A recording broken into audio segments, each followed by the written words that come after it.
Hello, Burton Elementary School. I hope you all are having a great day today. I'd like to thank you for the invitation to join you and to read with you today. I was at the library and I said I have to find the perfect book for them, right? A book with a little bit of history, a little bit of music, and just something that you don't know how it's going to end. So this book is actually called Josephine, right? It's about a famous and worldwide accomplished singer and dancer. So if everybody would like to listen, let's go ahead and go. Again, my name is Frederick Raven and I'm on your school board and I'm happy to be here with you today. Okay. This book is about Josephine Baker and it's Josephine, the Dazzling Life of Josephine Baker. All right. So what I've done is I've kind of put a little sticky pad on here because we won't be able to finish the whole story, but boy, you're going to want to know the pages that I bookmark are going to be that good, okay? So let's first start with this. I shall dance all my life.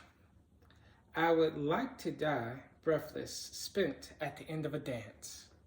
Josephine danced the sizzling flapper dance to Charleston. Knees squeeze, now fly, heels flap and chop, arms scissor and splay. Eyes swivel and pop, Josephine's all razzmatazz erupted in the roaring 20s, a volcano.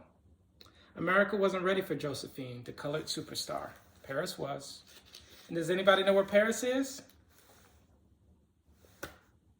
France. So we'll start at the beginning, right? This picture right here says the beginning, 1906 to 1917. So, in the beginning, Josephine was born poor, out of wedlock, in a honky-tonky, rambunctious town, St. Louis, Missouri, home of the barrel houses, nickel shots of whiskey, gambling halls, hall of a ragtag music, raggedy black music, gotta make the rent music, lift my soul music, golden age music. Josephine's mama scrubbed floors, but would have rather been dancing. Where you were free of how to pay the rent, where you could be right there in your body, nowhere else, where you could let your body laugh or cry.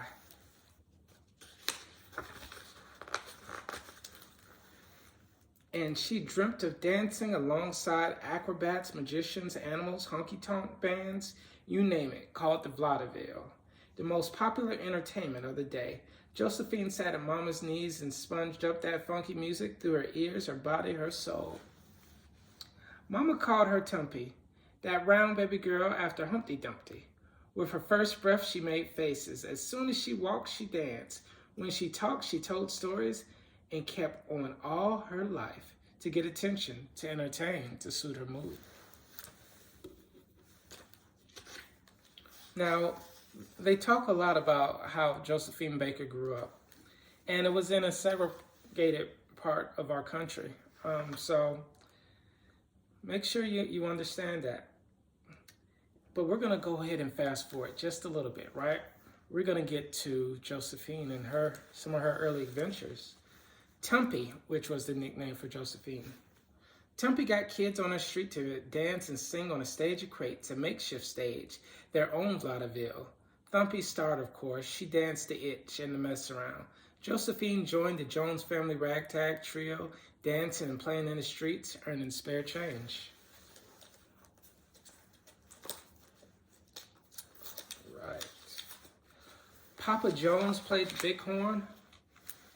Mama Jones, the trumpet. The doll played fiddle.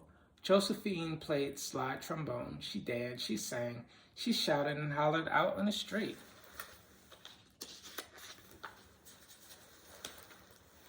The vivacious vaudeville troupe, the Dixie Steppers. Booked at the Booker T. Washington Theater, needing an extra act. The Jones family performing outside won the job.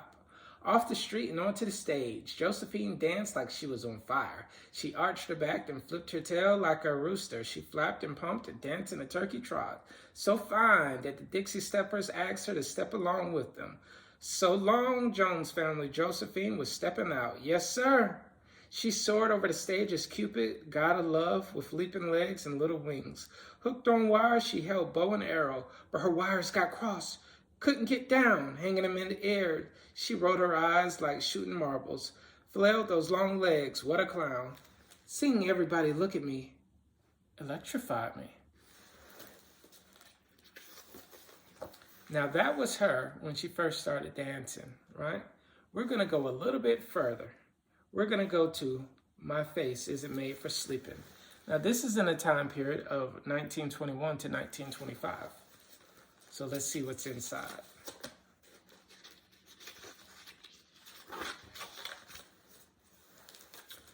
Josephine. Jess, a tall, skinny kid, 15 on her own in the city of Philadelphia, met Willie Baker, Pullman porter. Handsome in his gray uniform and red cap, and married him. Now she was Josephine Baker. She heard about the first all-black show on Broadway, White Theater Street, New York City, USA, Shuffle Along, performed by Negro folk in these segregated times. Somehow broke onto Broadway, and the white folk loved it. Sounded good to Josephine's. Bound for Broadway, she rode that train all alone. Strangers packed in beside her, wondering where'd she go once she got there, crying. Every one of those 90 miles from Philly where she left sweet, safe Willie, she got off the train in New York at night with nothing to eat, nowhere to sleep. She found a park bench, tucked her bundle of clothes under her head, and slept. She awoke, dazzled by the big city and filled with hope. Can you all see it? All right. Walked straight to the theater, bold as a shout, and auditioned for Mr. Sizzle, the producer. Sorry, too small, too thin, too dark. Wasn't there any place in the world where color didn't matter? And now, that's a question. Is there no place in the world where color didn't matter? So we're going to fast forward a little bit. We're going to go to the first time in my life I felt beautiful. This was in between 1925 and 1936. And this is where things get a lot more interesting, guys. So I hope you're ready. See this boat of everybody? Picture of everybody on a boat? Performing at the Plantation Club. Goofy, glamorous, sparkling Josephine caught the eye of an elegant white lady, Caroline Dudley. She asked Josephine to perform in La Rue Negro in Paris, France. Paris? Oh, yes. Get ready for a blast. Get ready for Josephine. On a ship from New York, just like any good old American hotel, rich white flappers and sleek gentlemen strolled the upper decks. Josephine and the cast of La Rue Negre strutted the lower deck, segregated.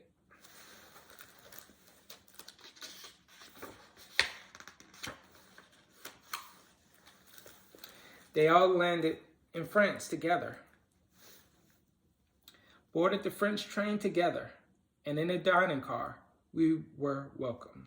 We couldn't believe our eyes. Were the French colorblind? The imbuement troop of Harlem Negroes poured out of the train into rainy Paris, wearing vermilion, rose, yellow, and green.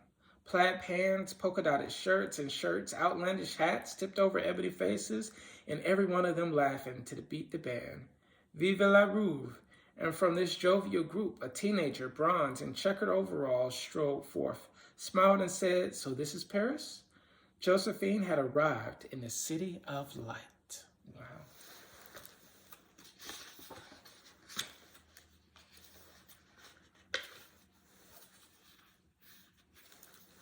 Paul Collin, hired to paint the poster that would advertise La Rue Negre, looked at Josephine, a mere chorus girl, with her beautiful ebony body like a prize fighter, like a kangaroo with rhythm, her hips like a cat ready to strike, a volcano about to burst with her black painted lips. He sketched her again and again. Voila, Josephine became the poster girl. For the first time in my life, I felt beautiful. That's what she said. The poster caused a buzz all over Paris. Josephine officiated. Naturally, she was chosen to open the Charleston number, the new Negro American dance. In rehearsal, she stalked on stage on hands and feet. Hands down, bottom up, the music began. She stood, she popped her knees, slapped her bottom, twirled like a top. She skipped, she sizzled. The chorus of frenzied dancers joined her.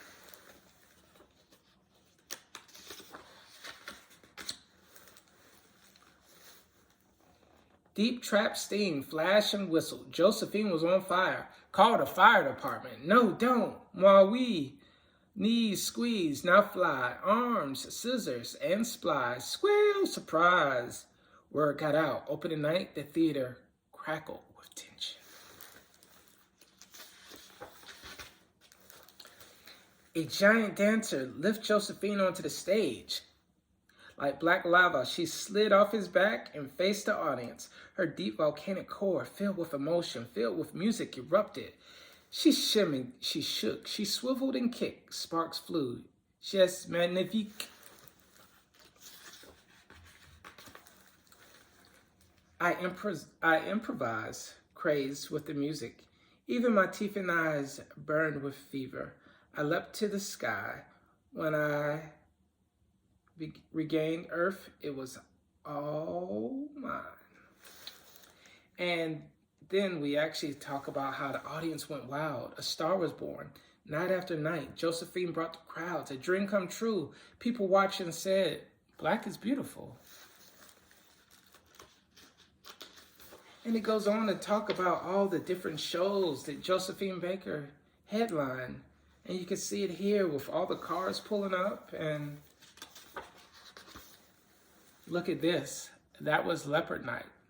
They actually brought a leopard into one of the shows. That's amazing. And this went on for years. Everybody would just stand in awe at how amazing Josephine Baker was.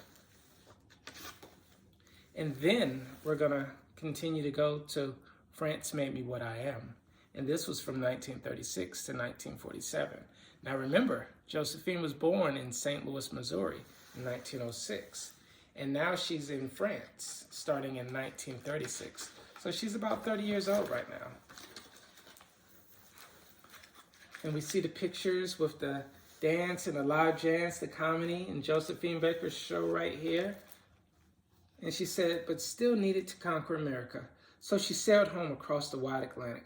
The very first thing, she divorced Willie Baker, ended the long ago marriage, then on to the show. She started the Ziegfeld Follies, the all-white Follies in New York City. Josephine bubbled with joy. She became the first and only Negro Foley star ever. Yet she had to enter her hotel through the service entrance.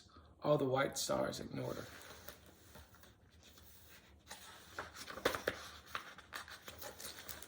Worst of all, critics called her a Negro wrench, bucktooth, and a dime a dozen. She exploded with scolding blasts, a Negro wench indeed. But those reviews made her more determined than ever to fight for her race. Life is a series of summits, and behind each crest looms another peak to be scaled. Back in France, she made the most of her volcanic steam. To recover from hurt, she became a stunt pilot. Flew loop-de-loops over the countryside, met a millionaire in midair, married him, but he wanted her to live at home. She divorced him. An artist cannot abandon the stage. Europe had come to a hard simmer in Germany. Jewish people were beaten, their houses burned. In 1939, war erupted. Josephine, remembering her childhood, the fear, hatred, despair, made a decision. France has made me what I am, she said. I am prepared to give my life for France. So let's see what she did. Josephine joined the Red Cross, ladled soup for the Parisian poor, flew first aid to Belgium, spied for France. As a star, she traveled everywhere. In Lisbon, Marseille, Algiers, at embassy events, she flirted with a friend and foe, eavesdropped on Nazi enemy officials. Then, safe in her room, she wrote it all in invisible ink on her sheet music, or pinned her notes in her underwear and carried them home to France. Who would dare search Josephine Baker to the skin? A little cough in Barcelona turned into pneumonia in Madrid. Sent on a mission to Casablanca, exhausted and still coughing, she landed in a North African hospital. Her visitors, resistant members, held secret meetings at her bedside. Newspapers reported her dead, but she got well enough to comfort the wounded, bounce along dirt roads, get lost in sandstorms, sleep on the ground like a soldier with the sand fleas, all to perform for the U.S. troops. Black soldiers must sit down front, she said, together with the white soldiers in her audience. Never had she been happier. Josephine became a hero. She helped win the war for France, the U.S. and their allies, and she was awarded France's highest honor, the Légion d'honneur. Vive la France. Now, there are a few more pages left in this because Josephine still continues to live on from 1947 to 1975. But I want to make sure that we stop there, because nothing's worse than somebody ending or telling you the ending of an amazing book. So when you get a chance, please make sure you do like I did and go by your Durham County Library and check out Josephine. And this is, again, the story about Josephine Baker. I know I've been with you all for about 15 minutes, and I wish I could stay a little bit longer, but my time is up. I want to thank you all again for allowing me to join you all today, and I hope you all have a great day at school. Bye.